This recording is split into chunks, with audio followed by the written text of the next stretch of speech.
Aujourd'hui, nous allons travailler sur un texte intitulé « Une génération sans père », écrit par le journaliste Jacques Duquesne.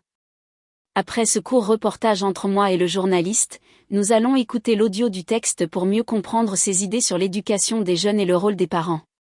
Ensuite, nous répondrons ensemble aux questions de compréhension. Comment pouvons-nous mieux impliquer les jeunes ? Nous devons écouter leurs idées et les intégrer au programme. En tant que jeunes adultes, vous avez le droit de choisir, mais aussi le devoir d'agir de manière responsable. Une génération sans père. Jacques Duquesne, journaliste et auteur de nombreux essais, préside aujourd'hui l'association qui dirige l'ensemble du groupe de presse Ouest France. Dans cet article, le journaliste montre que les jeunes de son époque sont complètement perdus en l'absence de toute autorité parentale. La formation du caractère n'est pas appréciée aujourd'hui. Peut-être parce que, dans le passé, on a trop rangé sous ce terme ce qui n'était que « gifle sur la joue ». À répétition et discipline amoindrissante. Le caractère, en fait, se forme dans la prise de responsabilité. Quant à la gifle sur la joue, elle n'est pas obligatoirement une mauvaise chose, à condition d'être appliquée quand il le faut. Or, on considère trop aujourd'hui qu'une éducation, moderne, respectueuse de la personnalité des jeunes, consiste surtout à ne pas les contraindre. C'est faux. Respecter la personnalité des jeunes, c'est les aider à développer cette personnalité dans des activités où ils sont responsables. Ce n'est pas les laisser faire n'importe quoi. J'ai connu un homme mûr qui, ayant plusieurs enfants, ne voulait absolument pas se comporter avec eux comme un père. Je veux me conduire avec eux comme un frère, disait-il. Si je me conduisais en père, j'étoufferais leur liberté. Le résultat de cette éducation-là n'a guère été brillant. Tous les psychologues vous le diront, les enfants ont besoin d'un père pour se développer normalement. C'est un grand malheur que la jeune génération, aujourd'hui, soit trop souvent une génération sans père. Les jeunes le savent, eux. Du moins, ils le sentent confusément. Contrairement à une opinion très courante, ils souhaitent que l'expérience des adultes leur soit transmise, pas n'importe comment, bien sûr, et que leur caractère soit formé, en respectant leur liberté, bien entendu. Tous les sondages le montrent, les jeunes jugent qu'une discipline plus ferme est plus profitable. Et le mot « croulant » qu'ils emploient à propos des adultes exprime bien le regret de voir s'écrouler un point d'appui sur lequel ils croyaient pouvoir compter. C'est un grand malheur que les jeunes aient en face d'eux des adultes qui ne jouent pas leur rôle d'adulte. Mais, quand ils ont en face d'eux des adultes qui ne jouent pas leur rôle, ne pensez pas qu'ils vont être tristes. Non. Ils en profitent, ils en abusent. Ils peuvent facilement devenir désagréables. Tout à fait désagréables. C'est le fruit de leur solitude. L'anarchie n'est pas éducative. Elle n'a rien à voir avec le libéralisme.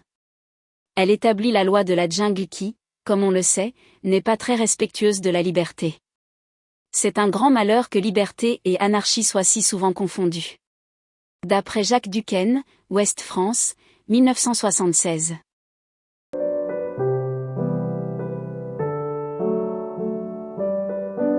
Maintenant, nous allons aborder les questions de compréhension afin de vérifier si vous avez bien compris les idées principales du texte et l'opinion de l'auteur. Question 1. En vous basant sur le texte et son chapeau, choisissez puis recopiez la bonne réponse. A. Jacques Duquesne est écrivain et journaliste. B. Dans son article portant sur l'éducation des jeunes, Jacques Duquesne critique la tolérance excessive. C. Les jeunes ont besoin que leurs parents les soutiennent en respectant leur liberté. 2. Dites si les énoncés sont vrais ou faux puis justifiez quand c'est faux. A. Selon le locuteur, la fermeté dans l'éducation du jeune est exigée quand cela est nécessaire. Vrai. Le texte explique que la discipline peut être utile lorsqu'elle est appliquée au bon moment. B. D'après les enquêtes menées, les jeunes optent pour une éducation permissive et indulgente. Faux. Justification, les jeunes jugent qu'une discipline plus ferme est plus profitable. C. Les jeunes sont malheureux quand ils ont en face d'eux des parents qui ne jouent pas leur rôle. Faux. Justification, ne pensez pas qu'ils vont être tristes. D. Vivre le désordre dans sa vie quotidienne n'est pas un libéralisme. Vrai. L'auteur explique que l'anarchie n'a rien à voir avec la liberté. 3. Analyse du premier paragraphe. A. Relever 4 termes appartenant au champ lexical de l'éducation. Formation du caractère. Discipline. Éducation. Prise de responsabilité. B. Le référent du pronom « on », ligne 4. Le pronom « on » désigne certaines personnes ou certains parents et éducateurs qui croient en une éducation trop permissive. C'est reformulation de la thèse du locuteur. Selon l'auteur, la personnalité des jeunes se développe grâce à la responsabilité et à un encadrement éducatif, et non en les laissant agir sans limite. 4. Les discours rapportés. A. À qui sont attribués les 2 discours ? Le premier discours est attribué à un homme mûr, un père, qui veut se comporter comme un frère avec ses enfants. Le second discours est attribué à tous les psychologues. B. Rôle du second discours dans l'argumentation. Ce discours sert d'argument d'autorité, car les psychologues sont des spécialistes de l'éducation et leur opinion renforce la thèse de l'auteur. 5. L'opinion des jeunes. A. Verbe d'opinion, de sentiment et de jugement. Savent. Sentent. Souhaitent. Jugent. Croyaient. B. Reformulation de l'opinion des jeunes.